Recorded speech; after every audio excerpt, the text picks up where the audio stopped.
চারুকলা ভর্তি প্রস্তুতি, এনটিআরসি জব প্রিপারেশন এবং বিদেশে উচ্চশিক্ষার জন্য বিস্তারিত গাইডলাইন পেতে আজকেই আমাদের নিউজলেটার এনরোল করুন এবং সোশ্যাল মিডিয়ায় নক দিন এখনই। বোর্ড নিয়ে যাওয়ার কোনো দরকার নেই, কারণ এ4 সাইজের পেপার যথেষ্ট পুরো হয় আর হাই কোয়ালিটি হয়। হ্যাঁ, সো আলটিমেটলি জাস্ট আঁকানোটাই হচ্ছে মুখ্য বিষয়।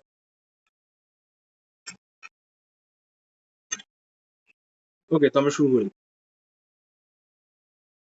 আজকে আমরা মূলত যেটা আঁকতে চাই সেটা হচ্ছে একটা স্টিল লাইফ আর একটা 3D আর্টের কম্বিনেশন। হ্যাঁ, কম্বাইন্ড ভাবে আমরা একটু উপস্থাপন করতে চাই। তো সবাই খেয়াল করেন কাইন্ডলি।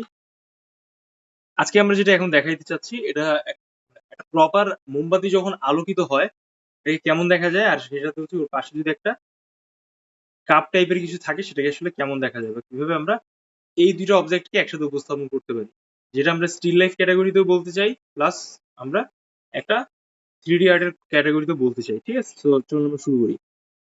সবার আগে হচ্ছে আমরা একটা মোমবাতি যদি আঁকি, খেয়াল করেন কিভাবে হবে। আপনি যদি খুব অ্যাকুরেট উপস্থাপন করতে চান, সরি ফর দ্য শেকিং, আপনি যদি খুব অ্যাকুরেট উপস্থাপন করতে চান তাহলে হচ্ছে আপনি একদম আমি যেভাবে বেসিক থেকে দেখাচ্ছি এভাবে উপস্থাপন করতে পারেন। দেখেন, আমি এতদিন পর্যন্ত আপনাদের যা শিখাইছি সবকিছু কিন্তু লাইন্স ড্রয়িং যে ব্যাপারটা আছে ওর ভিতরে, কিন্তু ওর বাইরে কিন্তু আমি আপনাদের কিছু শেখাচ্ছি না, বা ওর বাইরে যদি আমি শিখাইতাম আমি কিন্তু সেটা আপনাকে বেসিক ড্রয়িং এর ক্ষেত্রে দেখাতাম। তো আমি এখন যা আঁকতেছি সেটা কিন্তু ওর ভেতরেই। তো you have to be focus there, যে আপনি যেন লাইন্স এর ব্যাপারগুলোকে মাথায় রেখে উপস্থাপন করেন আপনার আঁকাটা। আমি ওভাল বলি, সার্কেল বলি, যাই বলি না কেন, everything is related with my lines.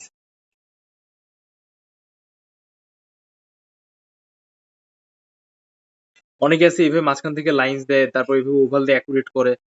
এটাও আপনি করতে পারেন, but it take so much time. So চেষ্টা করতে করা উচিত যে মোটামুটি আপনার যে প্র্যাকটিস লেভেলটা আছে সেটাকে কাজে লাগানো।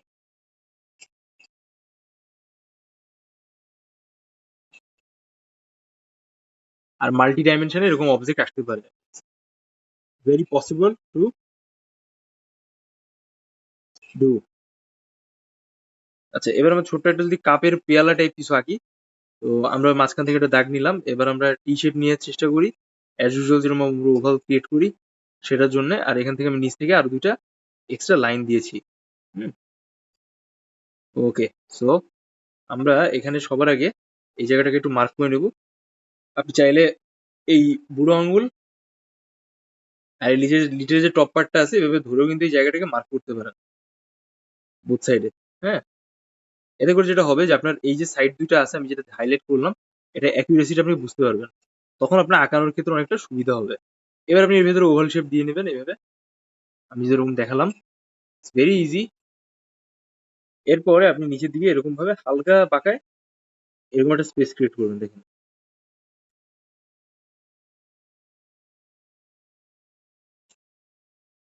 ঠিক আছে। দেন আপনি এই যে সাইজটা আছে, এই এরিয়া যে দুটো আছে, এর দুটো অ্যাকুরেট হচ্ছে কিনা আপনি এইভাবে একইভাবে মাপটা নেবেন। দেখেন, ঠিক আছে।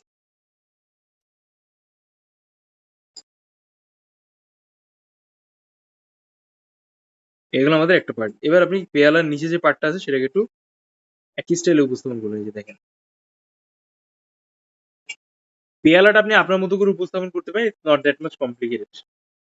এটা একটা হ্যান্ডেল লাগবে, আপনি হ্যান্ডেলের জন্য একটা কি বলে বলুন তো, এটা হ্যান্ডেলের জন্য আমরা সরাসরি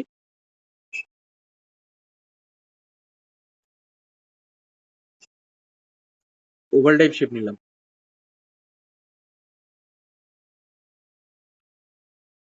অনেকে আছে এটাকে এইভাবে হাইলাইট করে, চাইলে আপনিও করতে পারেন, নট ব্যাড দো। এটা আরো ভালো আইডিয়া হয় আঁকা এখানে। এটাকে যেন একটু থ্রি থ্রি লাগে, যেহেতু আপনি আঁকাইতেছেন। ঠিক আছে,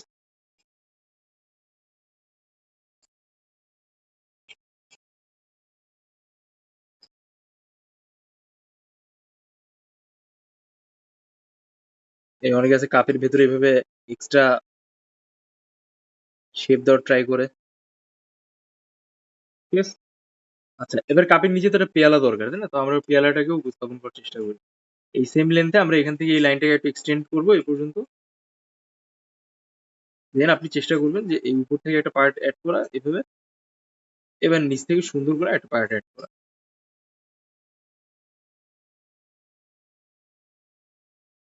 মাথায় রাখবেন যে এটা প্রপার একটা ওভাল শেপ হয়।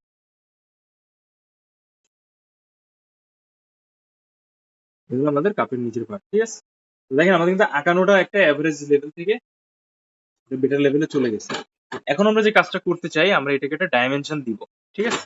এই যে আলোর সোর্সটা আমরা আগের দিন শিখেছিলাম যে কিভাবে বলেন তো, লাইট সোর্সটা যদি এই বাম পাশ থেকে আসে, তাহলে এর অপোজিট সাইডে যে আমাদের একটা ডার্কনেস তৈরি হয়, হ্যাঁ, এই যে জায়গাটা আছে এখানে যে আমাদের ডার্কনেসটা তৈরি হবে, এটাকে আমরা কিভাবে খুব সুন্দর করে হাইলাইট করতে পারি।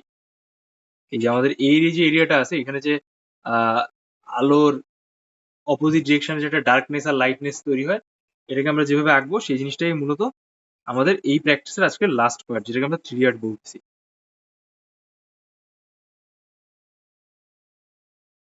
আচ্ছা, অনেকে আমাকে আস্ক করে যে সব থেকে কমন কোন কোন জিনিসপত্র বেশি আসে বা কোন টপিক বিষয়গুলো সব থেকে কমনলি আসে।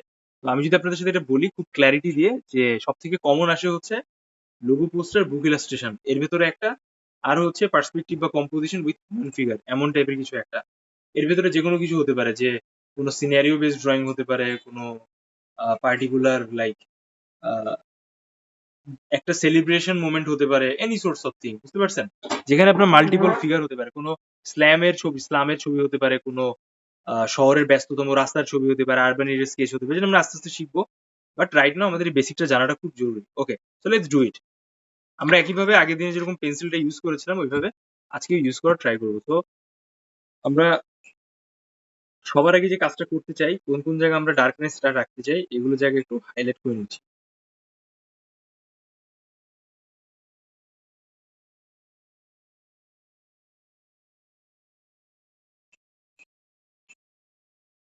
ঠিক আছে, এখানে আমাদের ডার্কটা বেশি হবে।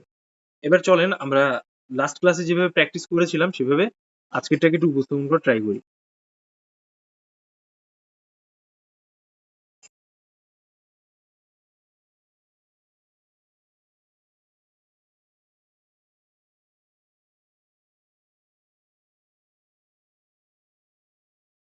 আমরা just simple first second layer দিয়ে দেখাবো। এই জায়গাটা কিন্তু আমাদের ডার্কনেসটা বেশি আসবে, ঠিক আছে?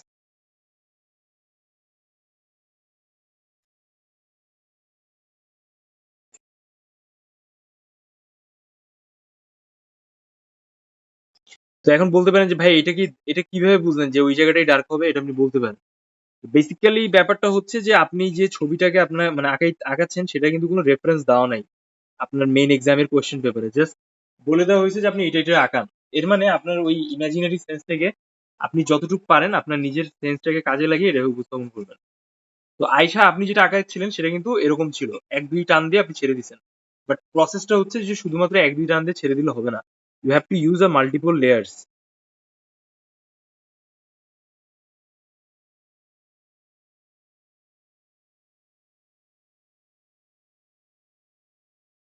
আমি এখানে জাস্ট একটা ডাইমেনশনটা হালকা চেঞ্জ করলাম, যেহেতু এটা আমাদের ডার্ক বেশি হবে। এবার আমরা অপোজিট সাইডে আসি।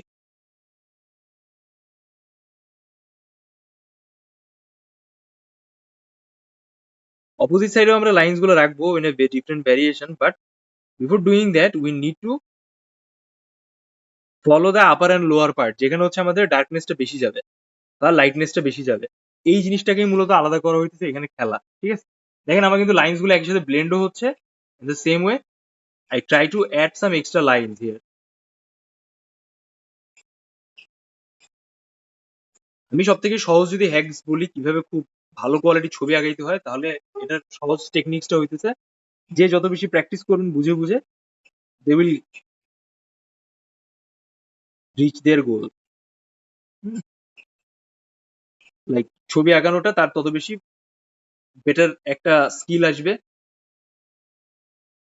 টেকনিক্স আসবে, প্রসেস আসবে।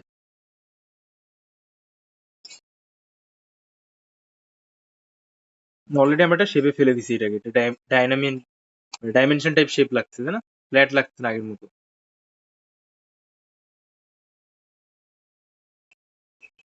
তো এটা খুবই সহজ, যদি আমি বলি এটা ডিপেন্ড করে যে আপনার লাইন্স আপনি কিভাবে ইউজ করতেছেন তার উপরে, ঠিক আছে?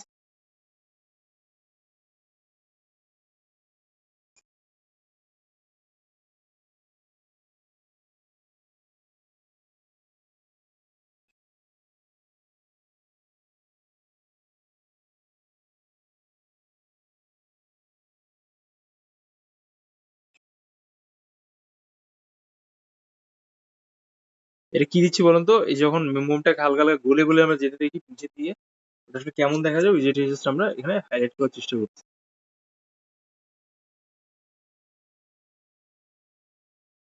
এটা খুব কমপ্লিকেটেড করার কিছু নাই। জাস্ট ট্রাই করবেন যে উপস্থাপন করা।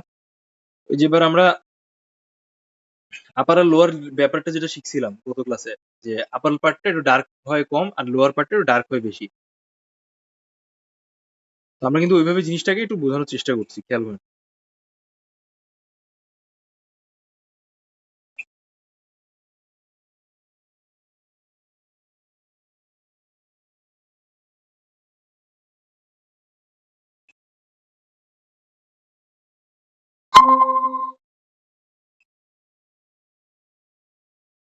এক্সামের ব্যাপারটা আমি একটা খুব গুরুত্বপূর্ণ বিষয় আপনার সাথে শেয়ার করি। এক্সামে কিন্তু মাত্র ১ ঘন্টা সময় দিবে আপনাকে। ২ টা ছবি আঁকার জন্যে। তো আপনি ৩০ মিনিট করে পার ছবিতে সময় পাচ্ছেন। এখন আপনি যদি সারাদিন বসে এরকম স্কেচ করেন একটা ছবিতে, তাহলে কিন্তু আপনার আরেকটা ছবির আঁকার সময়টা মিস হয়ে যাবে। এজন্য আমি বলতে চাই, আপনি সবসময় চেষ্টা করবেন বাসায় বসে যতটুকুই আঁকতেছেন ওটা আধা ঘন্টায় শেষ করা। At least 25 minutes A cover করা। হ্যাঁ? কারণ আপনাকে কিন্তু সারাদিন সময় দিচ্ছে না তারা যে এটা আঁকো, ওইটা আঁকো, হ্যান-ত্যান হাবি-জাবি। আপনি জাস্ট অল্প কিছু টাইম পাচ্ছেন এই জিনিসটাকে উপস্থাপন করার জন্য। So it's very crucial time to manage in your exam. কারণ এক্সামে এই জিনিসটা আসলেই খুব কমপ্লিকেটেড হয়ে যায় ম্যাক্সিমাম স্টুডেন্টের ক্ষেত্রে, যে তারা জিনিসটাকে কিভাবে ম্যানেজ করছে বা ওভারঅল আসলে ব্যাপারটা কিভাবে আসছে। হ্যাঁ?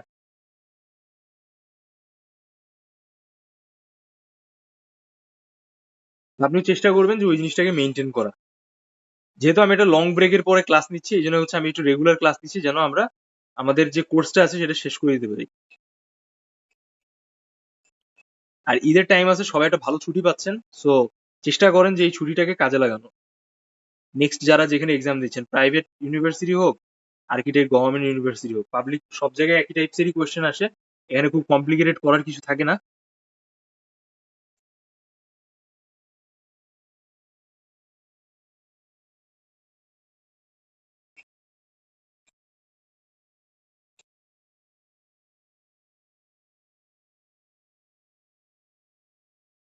দেখেন, দেখছেন আমরা কিন্তু ডাইমেনশনটা পুরো শেপটা চেঞ্জ করে দিছি।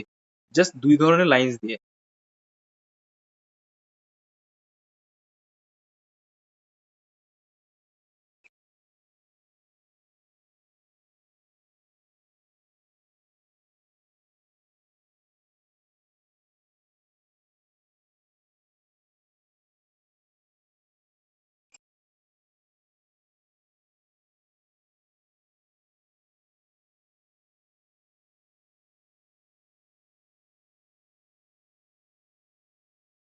ঠিক আছে?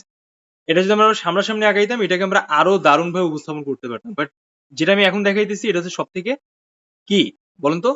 বেসিক প্যাটার্ন বা একটা বেসিক প্রসেস একটা ছবির, বা আমরা জেনারেলি যে ছবিটাকে জেনারেলি দেখি যে কিভাবে একটা লাইট অ্যান্ড ডার্ক শেডটা হুট করে আসতেছে বা কিভাবে এই প্রসেসটা কাজ করছে, এটা হচ্ছে সেই ছবি আঁকার সবথেকে বেসিক বিষয়। এবার দেখেন, আমাদের কিন্তু লাইক অলমোস্ট একটা জায়গায় থেকে আরেকটা জায়গায় চেঞ্জেস চলে আসছে। তাই না?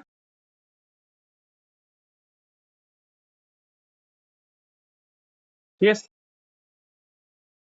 এবার আমরা কিছু ব্যাকগ্রাউন্ডের লাইনস ইউজ করবো এখানে।